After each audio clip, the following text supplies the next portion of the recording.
प्रस्तुत है हरियाणा राज्य की समाचार समीक्षा। लेखक हैं आकाशवाणी समाचार प्रमुख अश्विनी कुमार शर्मा, वाचक चंदन शर्मा।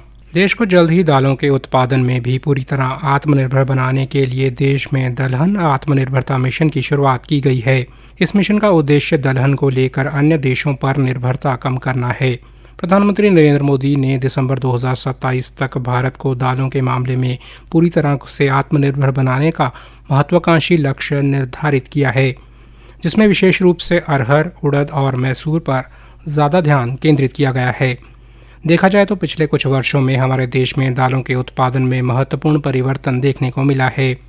केंद्र व राज्य सरकारों के प्रयासों से उत्पादन वर्ष 2013-14 में 192 लाख टन से बढ़कर 2024-25 में 252 लाख टन से अधिक हो गया है, जो 31% से अधिक की प्रभावशाली वृद्धि को दर्शाता है। यद्यपि यह प्रगति सराहनीय है, फिर भी उत्पादन को और बढ़ाने तथा देश की बढ़ती खपत आवश्यकताओं को पूरा करने की पर्याप्त संभावनाएं अभी भी मौजूद हैं।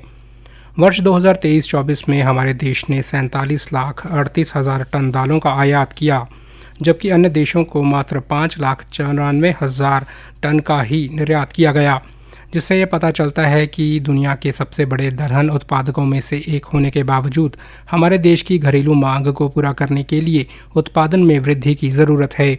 इसी के लिए केंद्र सरकार ने दालों में आत्मनिर्भरता हासिल करने को एक प्रमुख राष्ट्रीय उद्देश्य के रूप में प्राथमिकता दी है। प्रधानमंत्री नरेंद्र मोदी का मानना है कि दलहन आत्मनिर्भरता मिशन सिर्फ दाल उत्पादन बढ़ाने का मिशन नहीं है, बल्कि भावी पीढ़ी को सशक्त बनाने का भी अभियान है।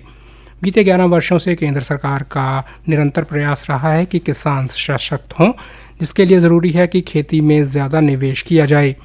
किसानों को बेहतर बीज, भंडारण सुविधाएं और उपज की सुनिश्चित खरीद से सीधा लाभ मिले। देश में बढ़ती आय और संतुलित पोषण के प्रति बढ़ती जागरूकता के कारण भी दालों की मांग लगातार बढ़ रही है, जिस कारण दालों की घरेलू उत्पादन बढ़ाना ज़रूरी है। यह मिशन विजन 2047 के अनुरूप है, जिसमें सतत विकास, विविध फसल पद्धति, सुनिश्चित आय, उन्नत और जलवायु अनुकूल कृषि पद्धतियों के माध्यम से किसानों के सशक्तिकरण पर जोर दिया गया है। इतना ही नहीं, किसानों को समृद्ध करने के लिए 24,000 करोड़ रुपए की प्रधानमंत्री धन धान्य कृषि योजना की भी शुरुआत की गई है। इस योजना के तहत देश के 100 जिलों जिनमें कृषि उत्पादकता राष्ट्रीय उत्पादन से कम है, उन जिलों के कृषि क्षेत्र का व्यापक विकास किया जाएगा। यहाँ के किसानों की आय और फसल की उत्पादकता अन्य जिलों की तुलना में बहुत कम है। प्रधानमंत्री का कहना है कि इस योजना का मुख्य उद्देश्य देश के हर खेत तक सिंचाई सुविधा पहुँचाना, फसल उत्पादकता बढ़ाना, किसानों को आसान ऋण और भंडारण सुविधा प्रदान करना है। इसके अतिरिक्त किसानों को नई कृषि तकनीकों को अपनाने के लिए प्रोत्साहित करना है। केंद्र सरकार का लक्ष्य है कि वर्ष 2030 तक इन 100 जिलों में कृषि उत्पादन को राष्ट्रीय औसत तक लाया जाए। देश भर के जिन 100 जिलों को इस योजना के लाभ के लिए शामिल किया गया है, उनमें हरियाणा का नूंह जिला भी शामिल है। संभावना है कि 1,70,00,000 किसानों को धन धान्य कृषि योजना का लाभ मिलेगा।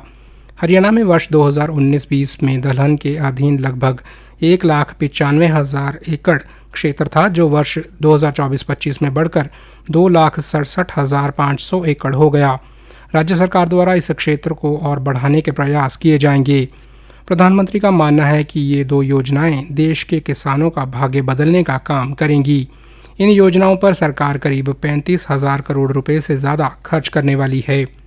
हरियाणा के मुख्यमंत्री नायब सिंह सैनी का कहना है कि ये योजनाएं राष्ट्र की खाद्य सुरक्षा सुनिश्चित करने, किसानों की आय बढ़ाने, पोषण युक्त अनाज उपलब्ध करवाने और भारत को दुनिया की फूड बास्केट बनाने की प्रधानमंत्री की प्रतिबद्धता का प्रमाण है। हरियाणा में फसल विविधीकरण के तहत किसानों को दलहन की खेती के लिए प्रेरित किया जा रहा है।